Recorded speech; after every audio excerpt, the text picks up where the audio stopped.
Today it's time for a professional match of StarCraft 2, and what I've got for you is a Protoss versus Zerg on World of Sleepers LE. This game was recently played during the World Championship series. It's one of the silliest games of PvZ I've seen recently, so I think a lot of you will get a kick out of this one. Spawning here in the bottom left-hand corner of the map and playing with the blue Protoss probes. We're looking inside of the main base of Classic. His opponent in the opposite corner playing with the red Zerg drones. Likewise also from South Korea, we have none other than Rogue. Alrighty. So both of these players, of course, top tier competitors when it comes to StarCraft 2. These guys have been around for many, many years. And actually for Classic, well, he's gonna have to do his military duty right now. If you're a South Korean citizen, I believe it's at the age of 27, you have to do a mandatory military duty.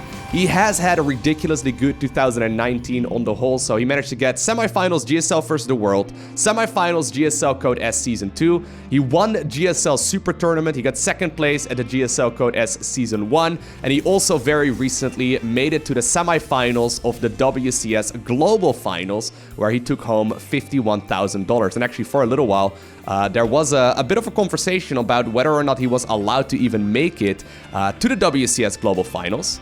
It took place over in Anaheim in California, and apparently if you have your military service coming up in South Korea, you're not actually allowed to leave the country.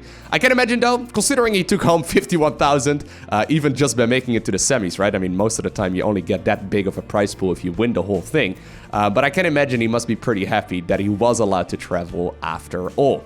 I'm a little bit sad though, that he isn't going to be able to play the game for, I believe, like 18 months.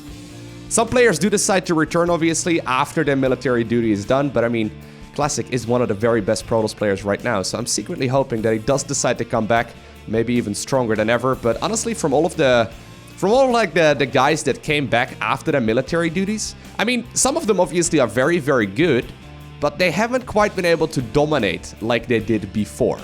So we'll see what Classic is going to look like in, say, a year or two from now. Rogue on the other end, I mean, he's also had a pretty good 2019. I mean, I say pretty good. He won a GSL Code S Season 3 back in September. He absolutely trashed Trap in that Grand Finals. By the way, what's going on? Ooh, okay. That was a weird position there for that probe. Okay, he does decide to proxy a pylon, even though that is the third pylon. Normally, if you want to go for a proxy, you proxy the second one. But anyways, Rogue probably played the worst Grand Finals of any StarCraft 2 tournament that I've seen in Legacy of the Void. When he went up against Trap in that finals, he absolutely smashed him, slam dunked him home in like 30 minutes time. Rogue obviously doesn't care. He was there to win another title. Now, I said that wasn't necessarily like the best year in his career so far, even though for many players, winning a GSL Code S would probably be enough. Rogue did win the World Championship Series Global Finals once upon a time. It made him obviously the world champion of StarCraft 2.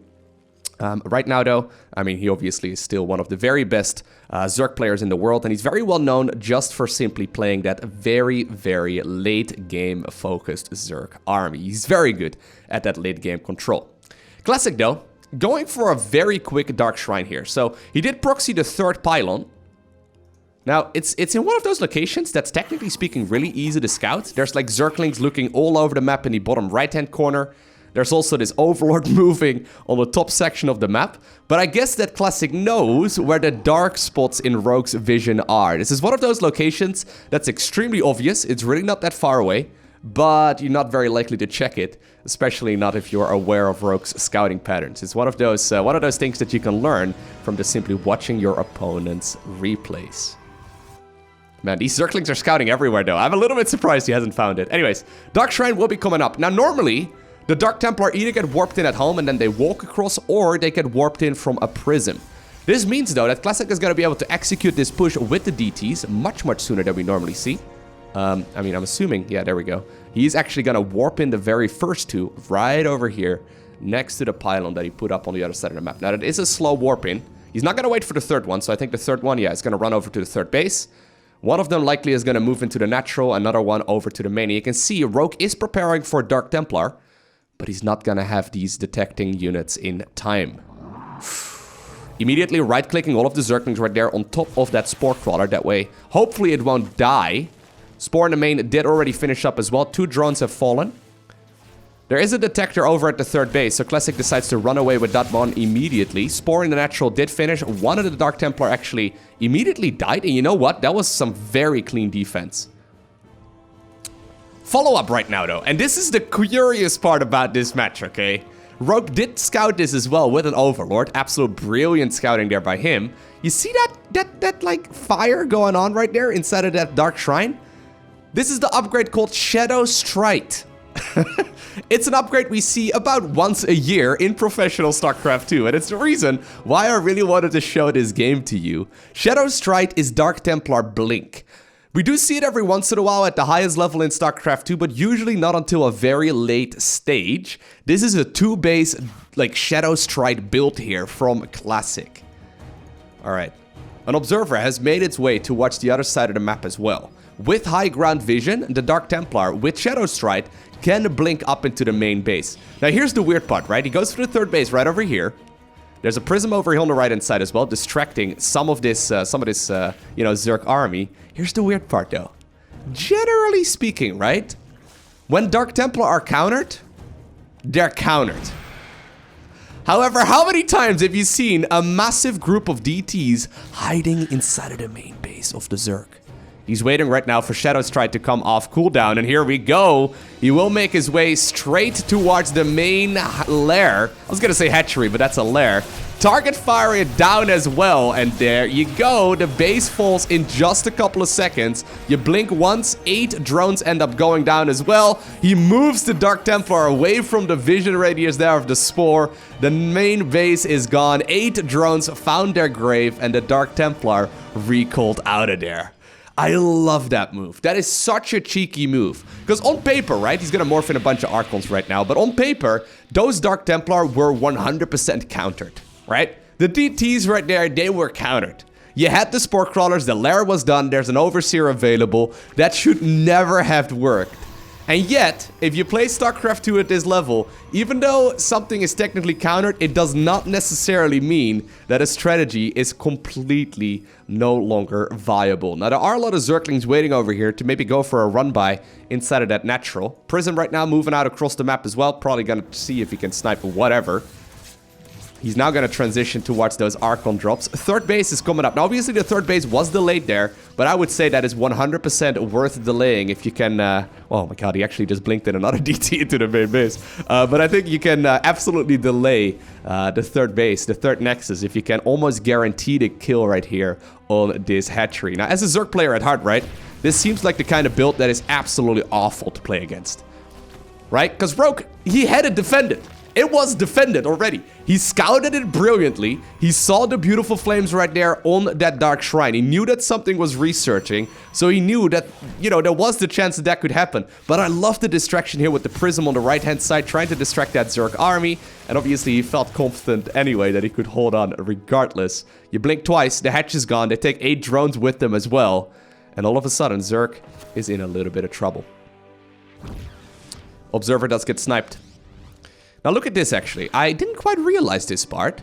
Even though Classic made... Oh, you know what? Classic made the third base. He's not actually mining any minerals. He's just mining that high-yield Vespian gas.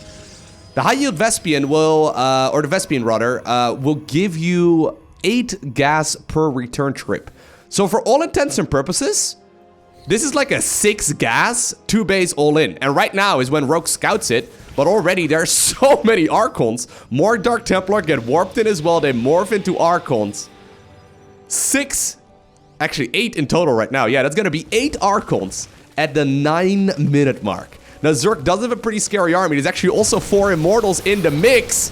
Ridiculous build right here from Classic. Executing it to an absolute T as well. Great dodging here. Picking up those weakened Protoss units. Zerg's army here looking pretty decent. He's gonna try and defend playing just Roaches and Ravagers. The force fields do get popped pretty quickly, but already so much damage is being done. Now, in the meantime, a whole lot of the workers were also killed on the other side of the map, but, you know, I see 11 drones going down there on the left-hand side of the screen.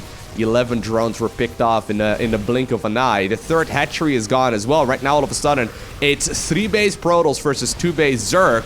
On paper, Classic right now could just simply return home, but he's smelling blood in the water. He wants to try and see if he can win this game right here, right now. Obviously, Archons, they deal splash damage. So the more units you can push into a corner, the better that these Archons will deal damage as well. Rogue is forced to GG out in Classic.